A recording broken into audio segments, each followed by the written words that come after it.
थोड़ा डॉक्टर जयनारायण व्यास साहब से बात कर ले रहा हूँ। डॉक्टर साहब, दो चीजें हैं। मैं इसलिए इन चीजों को जोड़ रहा हूं कि जो मैंने पहली बार मैं 1977 से पार्लियामेंट इलेक्शन में पार्टिसिपेट कर रहा हूं। 12 चुनाव हो चुके हैं। मैं पार्लियामेंट में को समझता हूं। मेरे जीवन में पहली बार इस देश का स्पीकर पार्लियामेंट से भाग जाता है। वो आता नहीं और कहता है कि ट्वीट करके कि नहीं मैं बहुत दुखा होऊंगा नहीं। ये आप क्या सोच सकते हैं कि स्पीकर भाग जाए? मतलब इस स्पीकर के अगेंस्ट तो मोशन लाना चाहिए। स्पीकर कैसे भाग गया भाई यहां से? और ये बात मैं इसलिए कह रहा हूं क्योंकि आप आप इस चीज को समझते हैं।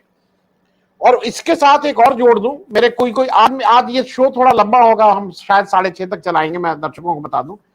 और आप में से जिसको रुकना हो, आपके पास समय में, सबके पास कम है, अगर जाना होगा तो आप लोग निकल जाएंगे। दूसरी बात, एक और गंभीर मामला है, और वो मैं इसलिए ला रहा हूं कि ये सारे जो अध्यक्ष लोग हैं, राज्यसभा का अध्यक्ष परसों कहता है राज्यसभा में आके, और मैं बिल्कुल, लोग कहते हैं ना, मैं सम्मान करता हूं उस पद का, लेकिन वो आके शिक्षा मंत्री धर्मेंद्र प्रधान से कह रहे हैं कि अब आप वेद की प्रतियां सबको बंटवाइए। अरे भाई, हलफ उठाया है तुमने इस देश में कॉन्स्टिट्यूशन का। तुम ये कैसे कह सकते हो कि एक धर्म विशेष की आप सबको बंटवाइए? ये इस देश के शिक्षा मंत्री बहुत नॉन हिंदूज भी हुए हैं, अव्वल दर्जे के लोग। और कल के दिन अगर कोई और आता तो वो कहेगा कि मेरे धर्म की बंटवाइए। ये कौन सी का मजाक है? और कोई इसमें चू नहीं बोल रहा है। मैं डॉक्टर साहब आपसे सिर्फ ये पूछना है कि और मैं एक और चीज आज स्पष्ट कर दूं, आज मीडिया का जो रोल था, मीडिया का रोल ये था कि जब ये आया तो उसको कैसे, कितना सीने पे पत्थर रख के कर रही थी, तब तक उन्होंने आधे घंटे में ज्ञान व्यापी पे आ गया। वो ज्ञान व्यापी पे उनकी सारी बात शुरू हो गई। उनको लग रहा था, मतलब राहुल गांधी और ज्ञान व्यापी में उनको ज्ञान व्यापी ज्यादा इंपॉर्टेंट लग रहा था, उस पर वो चले गए थे। खैर, मैं एक तो डॉक्टर साहब ओवरऑल आपकी इसकी एक टिप्पणी लूंगा। मैं एक चीज और पूछूंगा, बीजेपी अगर इस स्तर पे उतारू हो सकती है तो क्या ये डिमांड नहीं हो सकती है कि जो बहुत मार्गदर्शक मंडल के बहुत से लोग जो इंटाइटल नहीं है, जो एमपी नहीं है, वो दिल्ली में किस सरकारी उसमें किस उससे रह रहे हैं? क्योंकि अगर आप गंदगी पे उतारू हैं तो आप क्या भी कोई पूछ सकता है भाई। डॉक्टर साहब, आपकी एक ओवरऑल टिप्पणी। आनंद जी, दो तीन चीजें मैं इसके लिए कहना चाहूंगा। पहली बात तो शायद आपको तो अच्छी तरह पता होगा, एक रामास्वामी चौका ड्रामा आया था तगलक करके। वो तगलक का कर्टन रेजर था, this is Tamil Nadu, anything can happen here. So if you replace Tamil Nadu by Narendra Modi, I think that answers what you are trying to get out of me. वो खुद ही constitution है, खुद ही कायदा है, और खुद ही देश है। उनको आप कुछ कहते हो तो देश का अपमान होता है। वो जो मानते हैं उस मान्यता से अलग जाते हो तो कॉन्स्टिट्यूशन का अपमान होता है। तो ये इतना आत्ममुक्त बड़ा प्रधान हमें, मैं मानता हूँ कि सदियों के बाद मिला है। कितने साल भर, रात भर, दिन भर बुलबुल रोया होगा, तब जाके ये पैदा हुए हैं। दूसरी बात है कि राष्ट्रपति जी के पास जाओ या किसी के पास जाओ, आप तो पार्लियामेंट्री प्रोसेस के अच्छे जानकार हैं। कोई भी बिल है, उसका कायदा बनना है तो राष्ट्रपति की मंजूरी जरूरी है। काउंसिल ऑफ मिनिस्टर्स के एडवाइस पर वो उनको बाध्य होनी चाहिए, मगर एक बार वो पुनः विचारणा के लिए अपने मुद्दों के साथ वापस भेज सकते हैं। फिर भी नहीं माने ये लोग और फिर भी भेजा वापस, तो राष्ट्रपति भी नहीं मानते तो क्या करते हैं, वो विचाराधीन करके रख देते हैं। वो विचाराधीन पड़ा रहता है, उसमें कोई कायदे का भंग नहीं होता। आप 5 साल विचाराधीन रखो, जितना मन चाहे रखो। मुझे इसमें ऐसी कोई कपट होने की बू आ रही है कि कहीं ना कहीं इस मामले को भी विचाराधीन के चक्कर में कहीं हटवाया न जाए तो अच्छा रहेगा। तीसरी बात स्पीकर साहब की कही आपने, सर वो जमाने गए, आप किस जमाने की बात कर रहे हो? स्पीकर का जब इलेक्शन होता है तब स्पीकर ना बोलता है वहां बैठा बैठा कि नहीं मुझे नहीं बनना है स्पीकर। तब एक ओर से सत्ताधारी पक्ष के नेता, एक ओर से विपक्ष के नेता जाते हैं, दोनों उनको ले आते हैं पकड़ के कि हम आपके अधीन रहेंगे, गृह का संचालन सुचारू रूप से करने में आपको सहायता देंगे। आप कृपया स्पीकर पद संभालो। अब वो दिन तो गए इसकी जब स्पीकर को अधीन थे, जैसे मावलंकर साहब से लेकर सोमनाथ चटर्जी साहब, इवन पूर्णो संगमा तक, कि वो उनको मालूम था कि बियॉन्ड द लाइन हम नहीं क्रॉस कर सकते। तो ये परिस्थिति अब है नहीं। आप जो जो कायदों की और प्रोसीजर की बात कर रहे हैं, वो प्रोसीजर एक से ज्यादा बार टूट चुके हैं और फिर वो बहाल होंगे, वो मुझे कोई उतना विश्वास नहीं है। तो राहुल जी जरूर विजयी हुए हैं स्टे लेने में। बस मैं वहां रुकूंगा। डॉक्टर साहब व्यास, एक चीज और बताइए, जो मैंने अभी ऐसे ही उसको पलटा और जो नियम देखे, उसके अनुसार जो नो कॉन्फिडेंस मोशन आता है उसमें आखिरी वक्ता विपक्ष का होता है, क्योंकि मोशन वो लाया है, डिफेंड वो कर रहे हैं। तो उसके हिसाब से क्या आखिरी वक्ता विपक्ष का होगा, मतलब इधर का होगा? तो क्या यह स्थिति भी आ सकती है कि मोदी जी के बोलने के बाद राहुल गांधी बोले? क्या यह स्थिति आ सकती है? अनम्यूट कर लीजिएगा भाई साहब, अनम्यूट कर लीजिएगा, अनम्यूट। हाँ, वैसे वो अनम्यूट है, वैसे वो स्थिति आनी चाहिए।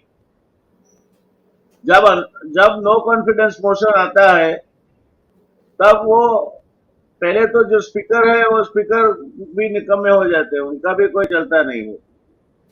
जो रूलिंग पार्टी का नेता है उसके सामने तो नो कॉन्फिडेंस मोशन है, तो वो भी एक तरह से उसके ऊपर आक्षेपित है। तो ऑब्वियसली जो लोग मोशन लाता है उसके सामने ये लोग बोलेंगे, तो last right to reply on all what the points they have said belongs to the person who has moved the motion. तो होगा उस वो ऐसे अगर, मगर ये पार्लियामेंट्री सिस्टम से चलते कहाँ? पार्लियामेंट्री सिस्टम में कहाँ लिखा है कि speaker who is the supreme authority in the house, actually how speaker is supreme, not the prime minister as far as house is concerned. He has also to address him as honorable sir. So yes, ये अगर ये आदमी जिसका पूरा रियासत है, वो अपनी रियासत छोड़ के बाहर जाए, मैं नहीं जाता। ये इस देश में पहली बार हो रहा है।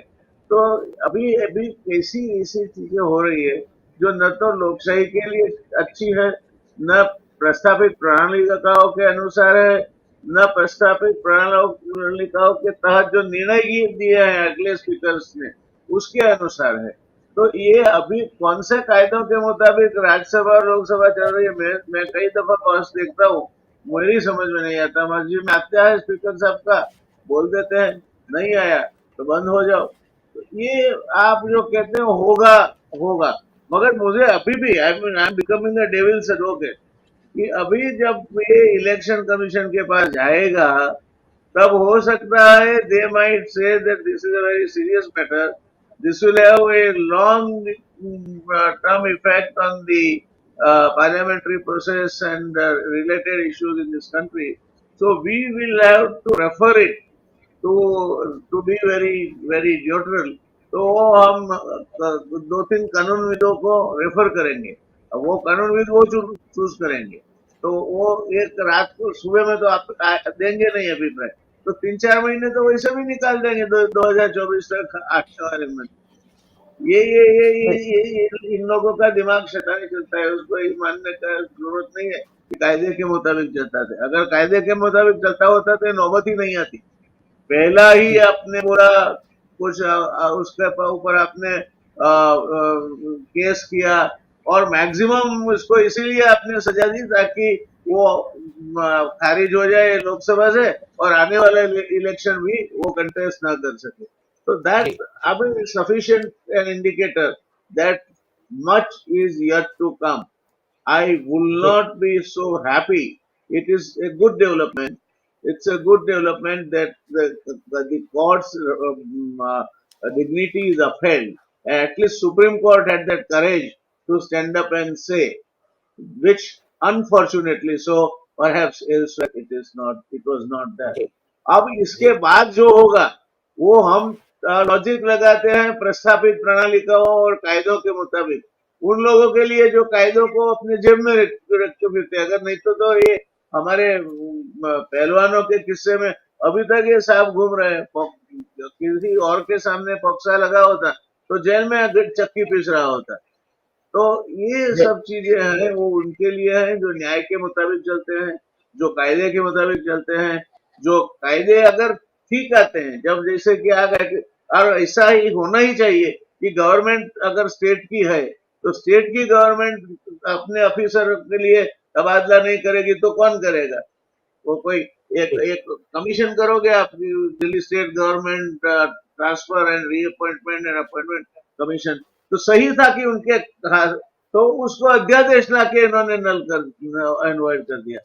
और वो ये कुछ मुझे अभी I may be I am wrong and I wish I am wrong, मगर ये इनकी रमत पूरी हुई, ये खेल पूरा हुआ है, मैं नहीं मानता। हाँ, सुप्रीम कोर्ट ने अपना काम ठीक से किया है। I would have wished an additional sentence that due process be taken on hand and the incumbent be given his due within a fortnight's time. That would have done the job. Unfortunately, it is not.